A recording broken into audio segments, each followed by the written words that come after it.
Hey friends, it's me again. And in this video, I want to show you exactly how I use machine learning in cold email to find more winning scripts, get more responses, get more leads, get more sales calls booked, close more deals, hopefully. And I'll show you literally how I do it. So I'll just walk you through the entire like the flow charts and whatnot on this blackboard together. It's probably going to be a little longer video, but I think that's fine because it is super exciting actually to use machine learning. And by the way, if you don't know what machine learning is, I'm just going to write it down over here. So machine learning is something that's super duper cool. Is this nice? Yes. Machine learning is a very, very cool concept. So essentially you have a system, right? And into that system you give inputs. So inputs, right? And then if you go further, you get outputs. And at times, like in this case, you send out emails, which is going to be your input, into some black box, right? This is some random black box. You don't understand exactly how this works. This is basically your prospect. Like you're sending emails to your prospects, and then you get some sort of reaction out of them, which might be a positive response, right? And let's say it's actually a positive response. Then you would have this thing called PRR, so positive response rate, right? Positive response rate. And you want to max the positive response rate. Just for this example, yes, you could be working on like, I don't know, your booking rate or your cash collected or whatever, but I'll just take positive response rate as a very feasible metric right now just to explain it to you because this is something that everyone can relate to. So you will send out emails to your prospects to get an output like positive response rate. You will also get response rates, etc. You get all these other metrics, but we're focusing on positive response rate. And our goal is to maximize, right? Max your positive response rate. This is where machine learning helps. Because what machine learning does is it basically sends out a ton of different inputs, so different looking emails that are still kind of like saying the same thing that your offer is supposed to say to a bunch of prospects, like enough to make it statistically significant. This is also a very important keyword that we have to write down to establish a baseline. Statistical significance. There you go. Statistical significance. If you don't know what this is, let's actually Google this. Okay. Statistical significance means an observed result in data is highly unlikely to have occurred by random chance alone. Meaning, you've sent so many emails. If an email script, which you've sent out 1,000 times or more, is performing well, it's probably not coincidence. It is actually probably a good email. As opposed to you're sending out an email 10 times in total and it has produced one lead, it doesn't necessarily mean that it's a good email. Because you don't know if it would keep performing like that if you kept sending that email. So what we're trying to achieve with all of our inputs is statistical significance, because only then can we judge whether our positive response rate is actually good or not. If we send out 10 emails, we get 10 positive responses, we have a 100% positive response rate. We don't know if this is actually true, if this is not coincidence, right? So that's basically what we have to watch out for if we talk about statistical significance. So it has to be significant, right? We have to send out a lot of reps. N needs to be high, and N means the amount of times that we've sent out a specific input or made an input, right? So the amount of input sent needs to be high. That's pretty much what I'm trying to say. If we have statistically significant inputs, we can then check out how our outputs are behaving. We want to just analyze it in a very Russian way, like completely emotionless, maybe even German, right? Like just completely detached from all emotions. How do the outputs behave? Because you will have different outputs. If you do enough inputs, let's say let's make a split test, wait. Let's just pretend we have made some input where we have sent 10 email scripts to 30K people, right? So that means each email script has sent out 3,000 emails per script, or 3,000 contacts per script, right?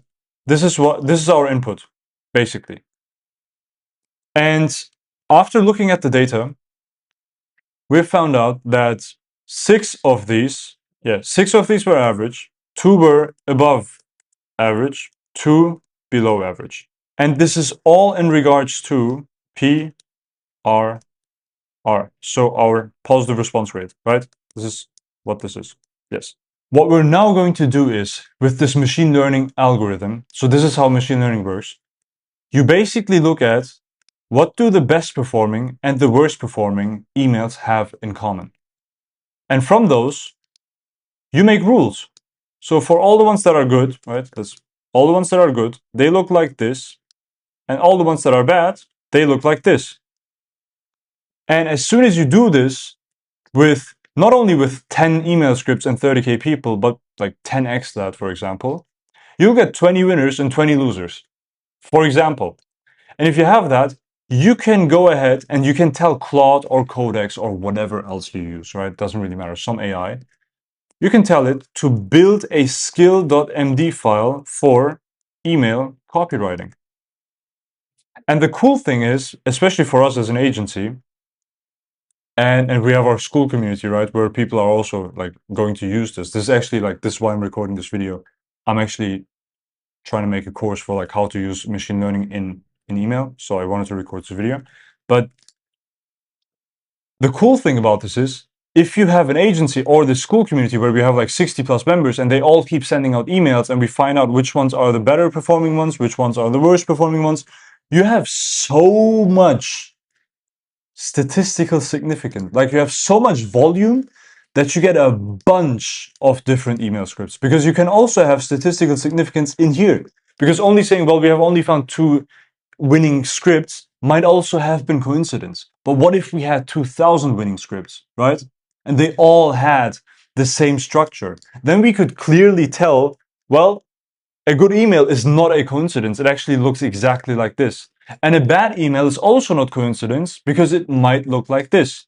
And if you dare for a second to go into your spam folder, you will see a bunch of bad emails. And you as a human being, you've gone through this machine learning process. You've read so many good and bad emails. You know what a bad email looks like. Like you see it at a glance. You see this HTML signature. You see that it's spam. You see like that they waffle.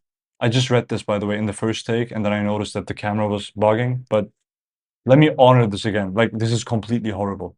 Hey John, saw your post about using Loom for outbound. Couldn't agree more. Video's still the only thing that breaks the pattern in the packed inbox. The one thing that always got me stuck with Loom, it's always one at a time. You record personally, I sent the days over before. I don't know what this means. Honest question right now, how many videos can you actually record in a day? Sent you a connection request on LinkedIn too. It's really me, promise. It doesn't mean shit. This is horrible. Yes. But you know that it's horrible because you've had so much data going on, right? Like you actually have seen a lot of things. So this is what we're trying to simulate and build within Claude. And I have this for myself, but I'm trying to like replicate this so that people in the school community can actually use it. But I wanted to teach you, like not teach, but actually show like how I do it to build this skill.md file. And actually like we can go further with this, which is pretty cool. Because at some point you will have built this skill.md file, which is then producing emails. And what you now can do is you can actually draft up a bunch of email scripts. Let's say each of these was like actually one script. Like you have version A, version B, C, etc. Right? Man, I'm drawing so well. You have all of these different versions. What you now can do is super nice, and this is actually like, this is super cool. Like I really like this. You can have a separate agent which is trained on these learnings, where you've figured out what actually, like, what does a good email have in common, what does a bad email have in common, right? You can have a different agent analyze all of your new scripts. Scoring agent. This is how I call that agent, right? You have a scoring agent, and this is usually a markdown file because it's a skill thingy. But yeah, you have a scoring agent, and the scoring agent reads through all of the emails that your previous agent has written and then scores them on a rate from 1 to 10, right? And it basically looks out for, does it have all the things that a good email has in common? And does it not have any of the things that bad emails have in common? If that's the case, It will literally just sit there and say, well, okay, this one, good. This one, bad. This one, good. This one, I'm not sure, send it in. Not sure, we'll see. And then later on, if this actually became a winner, it will actually find that out and send that learning over to here. And like now you can see, now you have this full-on pipeline, right? If you now increase the numbers to not 10 scripts, but like 100 scripts, 300,000 people, 30,000 contexts per script, all of a sudden you get a fuck ton of winning scripts, a fuck ton. Which is why it's super useful to do this like as a crowd. As an agency, you have the crowd because you have all the clients. You can send out emails for every single client. And no matter the industry, by the way, a good email is a good email. And it has certain parts, like it has a framework.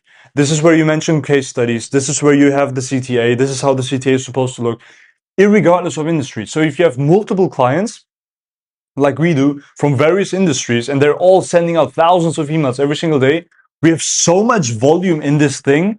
Our skill.md file for copywriting is so solid. It is super rare that I ask it to write email copy and it's shitty.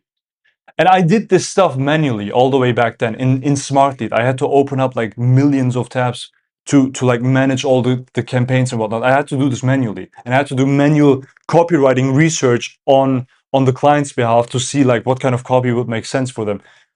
It is wild to see an AI one-shot perfect email scripts 20 at a time. It is wild. It is completely nuts. And it is also super fun, which is why I wanted to record this video right now. Like I'm preparing the courses and whatnot, but I feel like this is cool to see because you can actually set this up exactly like I just told you. Yeah, this is pretty cool. If you want to join the school community, by the way, like this course is not ready right now, so I wouldn't recommend joining right now. But there is like a free trial. You get like 7-day free access. You can like get access to all of these things. You can ask me privately as well. Feel free to join. It's like the first thing in the description. But I think this is really cool. Like I am genuinely like I'm hyped. And by the way, I'll also link that. Let me quickly find that out. I took the logic of this machine learning thing from GitHub, from Karpathy. And Karpathy is big in the machine learning world. So if you're not into AI and machine learning, you probably don't know him. But super omega artist, like super omega artist. I really respect that. And he has put together this auto research GitHub repository. At some point, I was like, I literally gave this to Claude and I was like, hey, Claude, like, can we use this for our stuff? And then we set up everything. It took some time, but it actually works. So this is pretty cool. If you've enjoyed this video, there are a bunch more videos like this in the end screen. You can just watch the one or the other. Otherwise, if you have questions, feel free to ask in the comments because I will probably also make a video answering the questions in the comments as a separate thing, which I think is going to be pretty cool. But yeah, that's it for today. I'll probably see you tomorrow. Take care. Bye-bye.